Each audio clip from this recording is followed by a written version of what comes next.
오늘 읽을 말씀은 사도행전 4장 5절부터 22절입니다.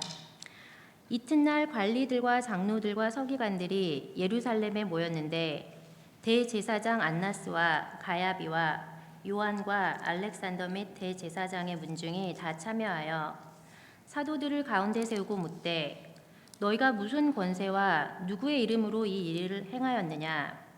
이에 베드로가 성령이 충만하여 이르되 백성의 관리들과 장로들아, 만일 병자에게 행한 착한 일에 대하여 이 사람이 어떻게 구원을 받았느냐고 오늘 우리에게 질문한다면 너희와 모든 이스라엘 백성들은 알라. 너희가 십자가에 못 박고 하나님이 죽은 자 가운데서 살리신 나사렛 예수 그리스도의 이름으로 이 사람이 건강하게 되어 너희 앞에 섰느니라. 이 예수는 너희 건축자들의 버린 돌로서 진 모퉁이의 머릿돌이 되었느니라. 다른 이로서는 구원을 받을 수 없나니 천하 사람 중에 구원을 받을 만한 다른 이름을 우리에게 주신 일이 없음이라 하였더라. 그들이 베드로와 요한이 담대하게 말함을 보고 그들을 본래 학문 없는 범인으로 알았다가 이상히 여기며 또 전에 예수와 함께 있던 줄도 알고 또 병 나은 사람이 그들과 함께 서 있는 것을 보고 비난할 말이 없는지라 명하여 공회에서 나가라 하고 서로 의논하여 이르되 이 사람들을 어떻게 할까? 그들로 말미암아 유명한 표적 나타난 것이 예루살렘에 사는 모든 사람에게 알려졌으니 우리도 부인할 수 없는지라. 이것이 민간에 더 퍼지지 못하게 그들을 위협하여 이후에는 이 이름으로 아무에게도 말하지 말게 하자 하고 그들을 불러 경고하여 도무지 예수의 이름으로 말하지도 말고 가르치지도 말라 하니 베드로와 요한이 대답하여 이르되 하나님 앞에서 너희의 말을 듣는 것이 하나님의 말씀을 듣는 것보다 옳은가 판단하라. 우리는 보고 들은 것을 말하지 아니할 수 없다 하니 관리들이 백성들 때문에 그들을 어떻게 처벌할지 방법을 찾지 못하고 다시 위협하여 놓아주었으니 이는 모든 사람이 그 된 일을 보고 하나님께 영광을 돌림이라. 이 표적으로 병 나은 사람은 40여 세나 되었더라. 이것은 하나님의 말씀입니다.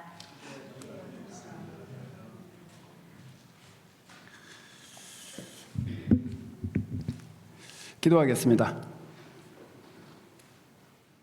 전능하신 하나님 아버지, 함께 이 사도행전의 말씀을 읽어가면서 주께서 저희들에게 주신 그 이름의 권세를 알게 해주시고 또 그 이름에 합당한 백성들로 빚어질 수 있게끔 도와주시옵소서. 이 말씀을 전하는 자나 또 듣는 자 가운데 성령이 함께 해주셔서 말씀이 각 사람의 마음 가운데에 문을 열고 하나님의 일하심을 경험할 수 있도록 도와주시옵소서. 주 예수 그리스도의 이름으로 기도합니다. 아멘.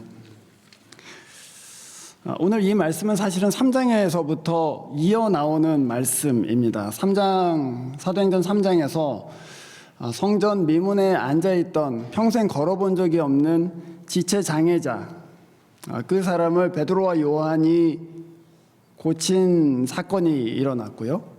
그리고 그 지체장애인은 이제 걷게 되어서 막 성전에 들어가서 뛰고 찬송하고 이제 그런 일들이 일어납니다. 그래서 베드로와 요한이 그 사람이 나은 것에 대해서 묻는 사람들한테 예수께서 예수의 이름으로 이 사람이 낫게 됐다 이렇게 증거하는 것이죠.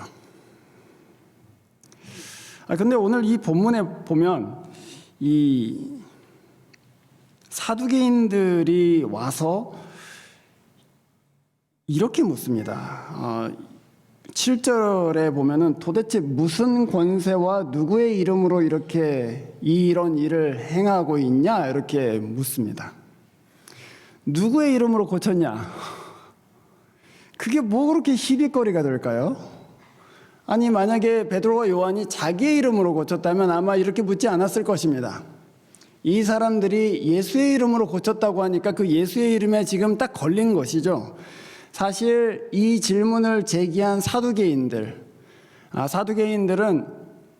이스라엘의 룰링 클래스였습니다. 그 룰링 클래스가 되기 위해서는 이 사람들은 최소한도로 종교적인 신념을 좀 줄이고 그리고 원래 유대 땅을 지배하고 있던 로마 제국하고는 상당히 좋은 관계를 유지하려고 애썼습니다. 그래서 이 사두개인들은 일종의 스테이터스 퀘어를 그러니까 현상 유지하는 데 상당히 관심이 많은 사람들이었습니다. 어떤 사상이건 또는 어떤 운동이건 원래 있던 질서들을 어지럽히거나 그것들을 바꾸는 것을 굉장히 싫어한 사람들이죠. 이 사람들이 와서 지금 그렇게 물어요. 누구 이름으로 했냐? 그러고 묻습니다. 무슨 권세로 했냐라고 물어요. 제가 아까 말씀드린 대로 베드로와 요한이 자기 이름으로 이 일을 했다면 아마 아무런 시비를 걸지 않았을 거예요. 근데 예수의 이름으로 이 일을 했다고 하니 이 사람들이 알아차린 것이죠. 이 예수의 이름은 그냥 다른 사람들의 이름하고는 다르다. 이 예수의 이름은 절대적인 헌신, 절대적인 충성을 요구한다. 그리고 이 예수라는 분은 이 기독교인들이 세상의 주라고 가르치고 있다. 그것입니다. 그러니까 예수의 이름으로 이런 일을 한다는 것이 어떤 의미인지 반대자들도 알고 있다는 얘기죠. 그런 점에서는 상당히 기특하지 않습니까? 당신들 예수의 이름이 뭘 의미하는지 최소한 알고 있고 그것 때문에 긴장하고 있구나. 그러니까 제가 생각하기에는 사두개인들이 예수의 이름의 권세를 어느 정도는 감지하고 있었다. 어떤 면에서는 우리보다 낫지 않습니까? 우리한테는 예수의 이름이 그 정도로 파워풀하게 느끼는가? 그것입니다. 이 사람들은 예수의 이름으로 전하는 걸 굉장히 싫어하는 것이죠. 그 이름은 지금 예수가 세상의 주라고 얘기하는 것이니 그 이름이 듣기가 싫은 것입니다. 오늘 이 본문에 이 사도행전 4장 본문에 이름이라는 단어가 무려 6번이나 사용됩니다. 예수의 이름으로 나았다 그렇게 얘기하고 예수의 이름으로 가르치지 마라 이렇게 얘기하고 우리는 예수의 이름을 말하지 않을 수 없다 이렇게 얘기하고 그래서 이름이라는 단어가 무려 6번이나 등장합니다. 그러니까 이 장은 예수의 이름에 관한 장이라고 말할 수가 있죠. 오늘 본문 12절에 베드로가 자기를 향해서 예수의 이름으로 가르치지 말라고 하는 사람을 향해서 이렇게 담대하게 얘기합니다. 이 예수밖에는 다른 아무에게도 구원은 없습니다. 사람들에게 주신 이름 가운데에 우리가 의지하여 구원을 얻을 이름은 하늘 아래 이 이름밖에는 없습니다. No other name 이렇게 얘기해요. 이 이름뿐입니다. 구원을 주실 이름은 이 이름뿐입니다. 이렇게 얘기하죠. 그래서 사실 많은 사람들이 기독교는 왜 이렇게 배타적이냐라는 말을 합니다. 이 이름밖에 없다. No other name 이렇게 얘기하니까 세상에 다른 종교도 있고 가르침도 있고 도덕도 있는데 왜 기독교에만 구원이 있다고 하느냐. 그래서 배타적이라고 그렇게 얘기합니다.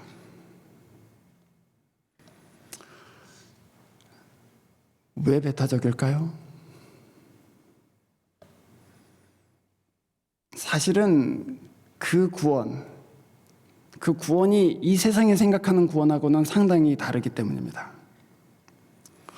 여러분, 여기 계신 한국 분들, 한국의 프로들 많이 보실 텐데요. 특히 우리 여성분들은 많이 보실 것 같은데 한국에서 요새 제일 유명한 프로가 2개가 있답니다. 하나는 오은영이 나오는 금쪽 같은 내 새끼라는 프로이고 또 하나는 개훌륭이라는 프로라고 합니다.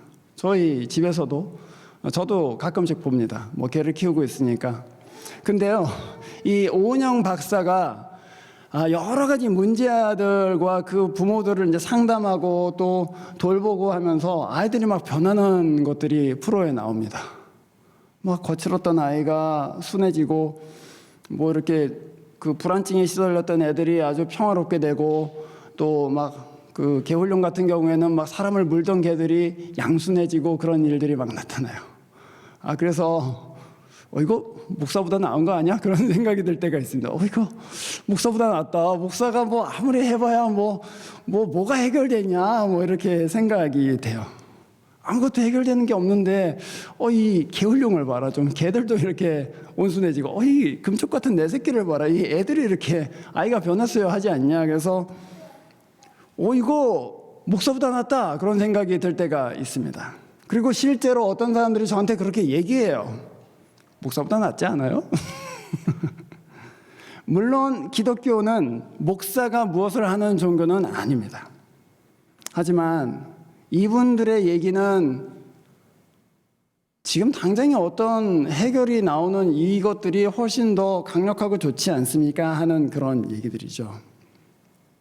그것뿐이 아닙니다, 여러분. 요새 경제적으로 문제가 많으니 미국에서는 데이브 램지 같은 사람들이 나와서 퍼스널 파이낸스를 어떻게 할지를 막 가르칩니다.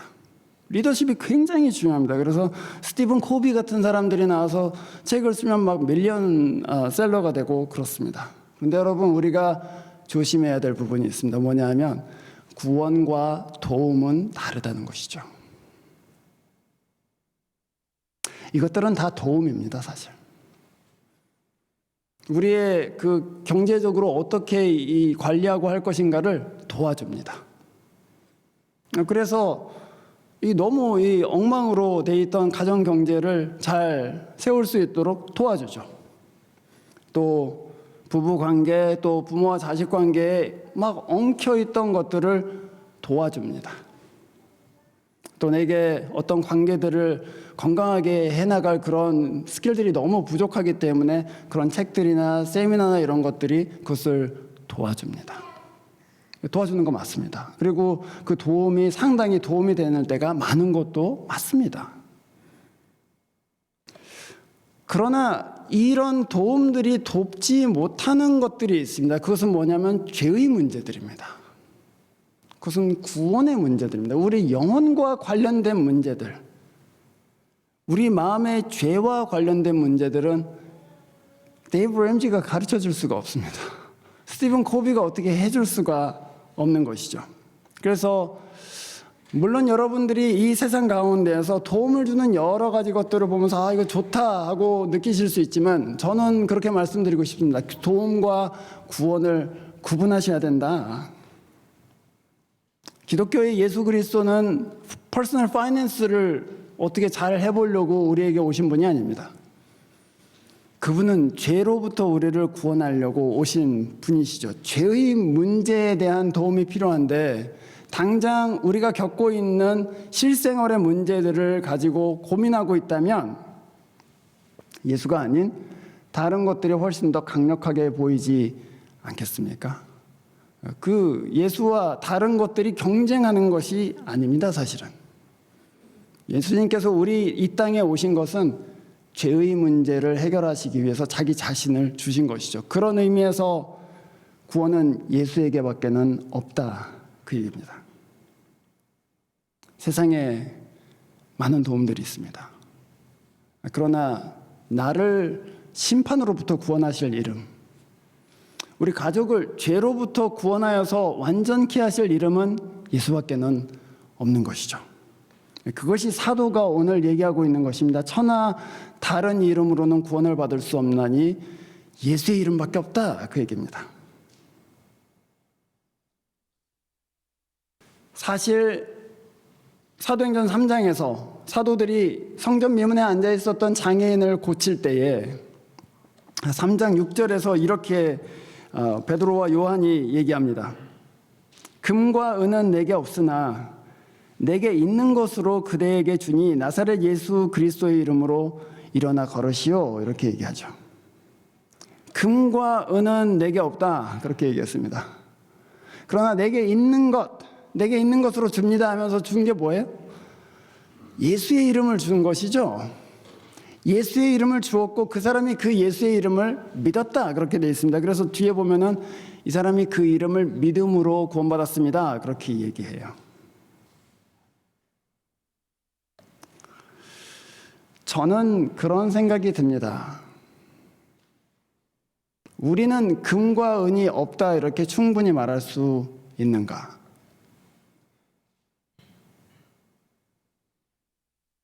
금과 은이 있다면 금과 은으로 도와줄 수 있지 않겠습니까? 이거 성전 미문 앞에 앉아갖고 참 고생하시오. 오늘 가서 좀 그 따뜻한 밥이라도 사 먹으세요. 그러고 20불, 뭐 30불 이렇게 줄 수 있겠죠. 금과 은으로 도와줄 수 있습니다. 그런데 금과 은이 없다 이렇게 얘기했죠. 예루살렘 교회의 큰 지도자인데 금과 은이 없었다 그 얘기입니다. 그렇기 때문에 내게 있는 것으로, 내게는 금과 은은 없지만 내게 한 가지는 있는데 그것은 예수의 이름입니다 하고 예수의 이름을 줬다는 것이죠.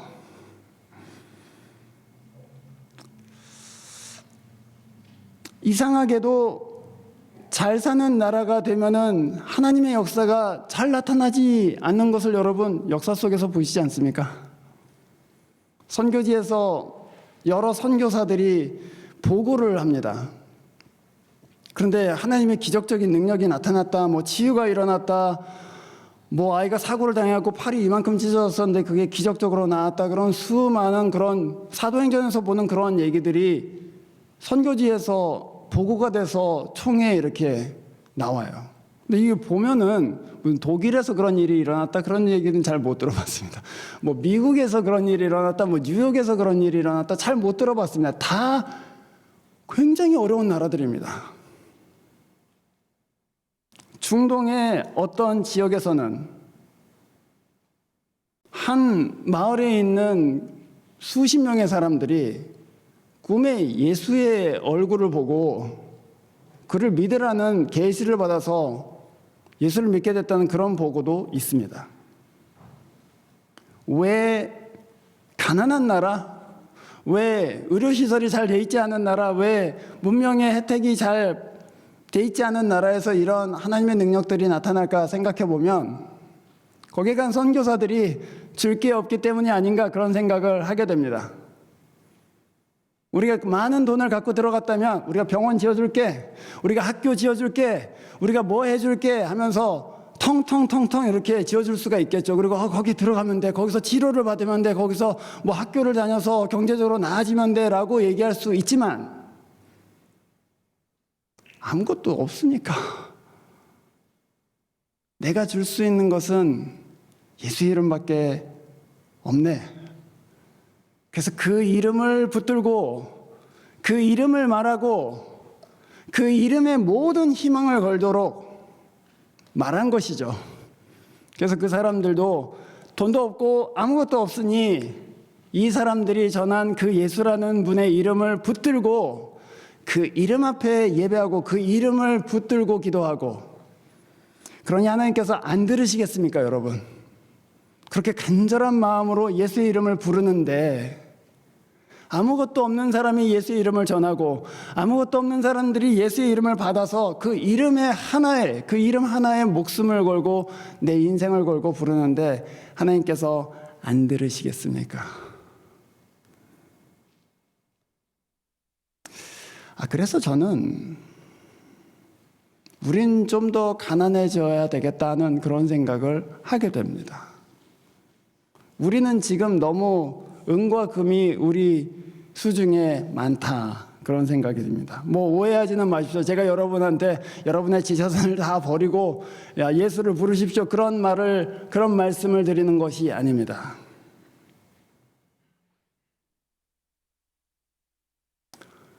우리가 하나님께 정말로 그 정도로 가난한가 그 얘기입니다. 내게 진짜 아무것도 없다면 하나님을 자연스럽게 가난한 마음으로 찾겠죠. 그러나 내게 무언가가 있고 내가 의지할 것이 생기면 우리가 하나님께도 간절해지지가 않는 것이 아니겠습니까? 그 이름에 권세가 있다라고 성경이 말씀합니다. 그러나 우리한테는 그 이름 말고 다르게 권세를 행하는 것들이 많이 있습니다. 그래서 그 권세 있는 것들을 의지하기도 하고 그 권세 있는 것들을 이용하기도 하고 그 권세 있는 것들을 즐거워하기도 하면서 그리스도의 이름에 거는 우리의 믿음은 약해지죠. 그래서 가난한 사람들은 복이 있다는 말씀이 정말로 물질적으로 가난하기 때문에 정말 붙잡을 것이 없어서 하나님의 이름, 예수 그리스도의 이름만 붙잡고 그 이름을 사랑하고 그 이름에 내 마음 전체를 들여서 믿고 따라가 하나님의 은혜와 능력이 나타난 것 아니겠습니까? 그래서 우리에게 은과 금이 있어도 이것을 의지하지 않고 하나님을 붙드는 것, 그게 가난함이죠. 내게 자원이 있어도 그것을 의지하지 않고 모든 것을 하나님이 하시는 것처럼 주의 이름을 부르는 것, 그게 가난함 아니겠습니까?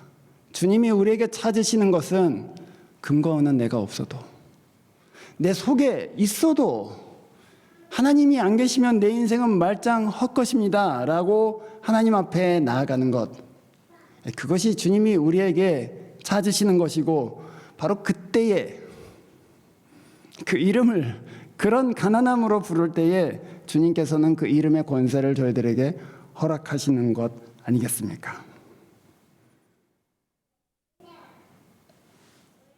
저는 교회도 마찬가지라고 생각합니다. 교회에 여러 가지 자랑할 것들이 많이 있을 수 있습니다. 우리 교회는 children's ministry가 아주 엑설런트하다. 우리 교회는 목사님이 설교를 잘한다. 우리 교회는 펠로우십이 너무 좋다. 우리 교회는 심지어 점심 식사가 너무 맛있어. 그런 여러 가지 우리 교회가 또는 교회들이 자랑할 것들이 많이 있지요. 그러나 여러분, 그런 것들이 구원합니까? 그렇지 않습니다. 무엇이 구원합니까? 예수의 이름이 구원하죠. 그래서 그런 것을 의지하는 것이 아니고, 우리에게 진짜 필요한 것은 무슨 설교를 잘하는 목사님, 엄청 잘하고 있는 children's ministry, 무슨 아웃리치 이런 것이 아니고, 우리에게 진짜 필요한 것은 예수의 이름입니다. 그게 초대교회와 그 사도들이 보여준 단 하나의 중심입니다. 금과 은은 내게 없어도 내게 있는 것 예수 그리스도의 이름 하나뿐입니다. 그래서 그 이름을 주는 것이죠. 오늘 우리 교회는 무엇을 의지하고 있는가? 우리 교회는 무엇을 자랑하고 있는가? 그거 생각해 봐야 되지 않겠습니까? 또 오늘 우리는 정말로 예수의 이름을 붙들고 있는가? 내게 아무것도 없고 그리스도의 이름만 있다. 그 이름에 내가 믿음을 가지고 있고 그 이름을 내가 소중하게 높이고 있고 그 자리에 우리가 함께 서 있는가? 그것입니다. 하나님은 우리를 그 자리로 부르세요. 예수의 이름을 부르는 자리로 부르십니다. 세상이 유독 예수의 이름을 싫어한다고 그렇게 말씀드렸습니다. 왜냐하면 그 예수의 이름은 독점적인 지위를 갖고 있기 때문입니다. 누구든지 예수를 자기 주인으로 받아들이면 예수님의 말씀대로 자기를 부인하고 십자가를 지고 그분을 쫓을 정도로 절대적으로 그분을 높이게 돼 있죠.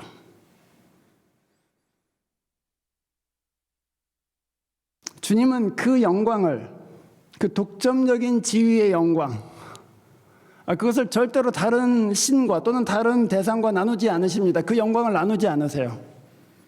우리를 지으신 분이 하나님이신데 하나님께서 다른 신과 내가 같이 공동으로 너를 창조했다 이런 거를 좋아하시겠습니까?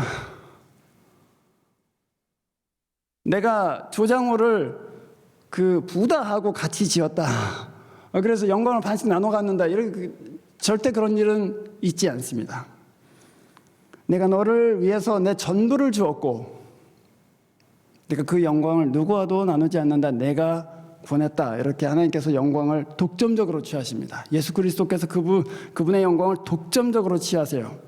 그 이유는 무엇입니까? 우리에게 전부를 주셨기 때문입니다. 전부를 주셨어요.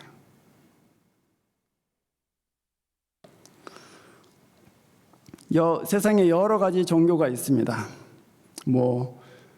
기독교뿐만이 아니고 아주 메이저 종교로 부디즘도 있고 또 힌두이즘도 있죠. 제가 최근에 힌두이즘 공부를 조금 했는데 여러분 힌두교에서 구원은 윤회를 통해서 일어난다고 합니다. 그러니까 제일 밑바닥에는 악마가 있고 제일 위에는 도덕적인 사람이 있는데 악마에서 도덕적인 사람 중간에는 뭐 식물도 있고 동물도 있다고 그래요. 그래서 카르마에 따라서 자기가 끝 카르마를 쌓으면 한 단계씩 올라간답니다. 그래갖고 몇 계단을 올라가냐면 무려 86계단을 올라간대요. 그래서 그 아름다운 사람이 된다고 합니다. 이 악마 같은 사람들이. 근데 그 카르마를 잘못 사용하면 뒤로 갔다가 또 뭐 개돼지로 태어났다가 뭐 또 사람으로 올라가려고 또 한 계단 올라갔다가 그런다는 것입니다. 거기에는 나를 사랑하는 신이 있지 않습니다. 거기에는 내가 어떻게 사느냐, 그것으로 내 인생이 결정되고 내 다음 생이 결정되는 법칙만 있을 뿐이죠. 그 힌두교의 가르침입니다. 그 카르마를 깨달으라고. 그래서 굿 카르마를 갖고 살라고 그래서 86계단을 올라가서 사람이 되라고 그것이 힌두교의 가르침이라고 합니다. 그 사람 바로 밑에 소가 있는데 그 소가 그래서 아무도 죽여서는 안 되는 영물인 것이죠. 그런데 이상하게도 기독교의 신은 그런 깨달음을 가지고 나한테로 와라 이렇게 말씀하시지 않고 내가 직접 내려가서 그 짐을 다 지고 그 죄를 내가 다 받고 그 정죄를 다 받고 내가 대신 죽겠다 이렇게 얘기하십니다. 진짜로 내려오시죠. 원리를 깨달아라 이렇게 말씀하시지 않고 내 사랑을 받아들여라 이렇게 말씀하십니다. 제가 알고 있는 신 중에서 제가 무슨 퍼스널하게 무슨 신하고 이렇게 아는 사이는 아니고요. 네. 제가 알고 있는 신들 중에서 자기 자신을 주어서 누구를 구원했다는 신을 저는 아직까지 들어본 적이 없습니다. 그리스도께서 왜 독점적인 지위를 신자들 가운데 갖고 계십니까? 그분이 다 주셨기 때문입니다. 그래서 신명기 6장 4절과 5절을 우리가 쉐마라고 부르잖아요. 네. 이렇게 되어 있습니다. 이스라엘아 들으라. 우리 하나님 여호와는 오직 유일한 여호와이시니 너는 마음을 다하고 뜻을 다하고 힘을 다하여 내 하나님 여호와를 사랑하라. 그래서 우리가 유대교를 유일신 종교 이렇게 얘기합니다. 하나이신 하나님이시다. 그 말은 수적으로 하나란 얘기가 아닙니다. 그러니까 세상에 아무것도 없고 하나님 한 분만 계신다 그런 얘기가 아닙니다. 그것도 포함되어 있지만 사실 진짜 그 구절 유일신 신앙이 의미하는 것은 너의 충성을 바칠 대상은 딱 한 분 하나님밖에 없다 그 얘기입니다. 그분이 너를 위해서 다 주셨기 때문에 그분이 너를 위해서 십자가에 달리시기까지 자기 아들을 주셨기 때문에 너의 충성을 바칠 분은 이 세상에 딱 한 분밖에는 안 계시다 그 얘기죠. 그래서 우리가 세상에 여러 가지 도움들을 생각할 때 그렇게 질문하는 거예요. 그가 나를 위해서 죽었는가? 누가 나를 위해서 십자가에 못 박혔는가? 누가 나를 그 저주로부터 구해냈는가? 돈인가? 데이브 레임지인가? 스티븐 코비인가? 데일 카네기인가? 얘기하는 것입니다. 그분은 예수 그리스도 그 이름 한 분밖에는 없다. 그것이 우리의 신앙 고백이죠. 주님 한 분만 저를 고치실 수 있습니다. 그 예수의 이름 한 이름만 권세를 갖고 있습니다. 그것이 우리가 받은 영광이요 또한 이 교회의 영광입니다. 오늘 본문 20절에서 공의회 회원들이 베드로와 요한한테 이렇게 얘기해요. 앞으로는 이 이름으로는 가르치지도 말고 말하지도 말아라. 이 이름의 권세를 논하지 마라. 이렇게 얘기합니다. 그랬더니 본문 20절에 19절과 20절에 베드로가 이렇게 얘기합니다. 하나님의 말씀 듣는 것보다 당신들의 말을 듣는 것이 옳은지 스스로 판단해 보십시오. 20절 우리는 보고 들은 것을 말하지 않을 수 없습니다. 무엇을 보고 들었다는 얘기입니까? 보고 들은 것은 바로 그들의 주님이셨던 그리스도이십니다. 그리스도의 말씀을 들었고 그가 우리를 위하여 십자가를 지시는 것을 보았고 죽음 가운데에서 일어나시는 것을 보았다, 그 얘기입니다. 그 한 분의 이름에 모든 인생의 운명이 달려있음을 우리가 아는데 그것을 어떻게 말하지 않을 수가 있냐, 그 얘기죠. 보고 들은 것을 말하지 않을 수 없다. 그 이름을 말하지 않을 수 없다. 그렇게 선언합니다. 그 이름에 헌신할 때에, 그 이름과 내가 상관이 생길 때에, 그 이름을 내 신앙 고백으로 부를 때 거기에는 예수의 권세가 나타납니다. 사도행전 19장 14절에 19장 13절에 이 아주 재미있는 얘기가 하나 나타나는데요. 제가 이 말씀만 드리고 오늘 마치겠습니다. 사도행전 19장 13절에 바울이 바나바와 돌아다니면서 이제 선교를 하는데 예수의 이름으로 사람들을 고치고 귀신을 내쫓고 한단 말이죠. 그랬더니 그 제사장의 아들, 제사장 스게와의 7 아들들이 실험해보고 싶은 거예요. 이 예수의 이름이 뭐 대단한 건가? 그래서 13절에 이렇게 얘기합니다. 바울이 전파하는 예수를 힘입어서 내가 너희들에게 명령한다. 악귀한테 얘기하는 것입니다. 예수의 이름을 이용해서 귀신을 내쫓으려고 나와라, 그렇게 얘기를 해요. 그랬더니 15절에서 귀신이 이렇게 얘기합니다. 내가 예수도 알고 바울도 아는데 넌 누구냐? 그렇게 얘기합니다. 이게 너무 창피하고 부끄러운 순간 아닙니까? 예수의 이름을 가져다가 나 예수의 이름으로 명하는데 나와봐 그랬더니 귀신이 내가 바울의 이름도 알고 바울도 알고 예수도 아는데 Who are you? 그렇게 물어요. 정말 쪽팔리고 부끄러운 상황이죠. 무엇을 가르치는 거죠? 사도들도 예수의 이름으로 귀신을 내쫓지 않았습니까? 뭘 가르치는 것입니까? 그 이름에 헌신함이 없이는, 그 이름에 내 마음을 들여서 사랑하고 그를 쫓음이 없이는 그 이름에는 권세가 나타나지 않는다는 얘기입니다. 그래서 교회의 권세, 교회가 구원하는 능력을 가지고 있는 교회라면 그 교회는 그 이름에 헌신하는 교회이죠. 그 이름을 가난 가운데 부르는 교회. 그 이름 외에는 다른 아무것도 없는 것처럼 하나님께 간절한 교회. 그 이름의 은혜를 아는 교회. 그 이름의 사랑을 깨달은 교회. 그 교회는 아무것도 없는 사람처럼 부릅니다. 그때 그 이름, 이 교회 가운데 권세를 나타냅니다. 사랑하는 여러분,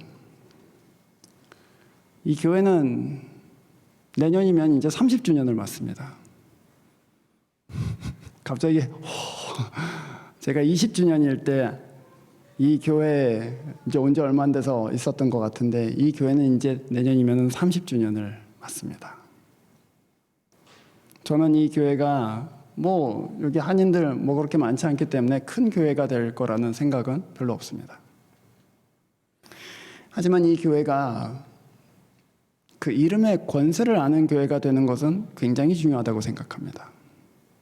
이 교회가 그 이름을 믿고 그 이름을 진지하게 부르는 교회가 되어야 되는 것에는 한치의 양보도 있을 수 없다고 그렇게 생각합니다. 여러분들은 오늘 이 복음의 말씀을 들으시고 하나님, 제가 금과 은은 없지만 주의 이름을 간절한 마음으로 부르고 그 이름의 권세가 이 교회 가운데 나타나고 그 이름의 권세가 나타나서 죄인들이 주께로 돌아오고 부서졌던 사람들이 그리스도께로 와서 치유를 받고 소망이 없었던 사람들이 이 교회로 와서 내 인생에도 소망이 생겼다. 그 은혜가 있는 교회가 되기를 바랍니다. 그의 이름을 부르시고 그의 이름에 여러분의 인생을 거시고 그래서 예수와 함께 하나님의 구원의 은총에 동참하시기를 주의 이름으로 축원합니다. 기도하겠습니다.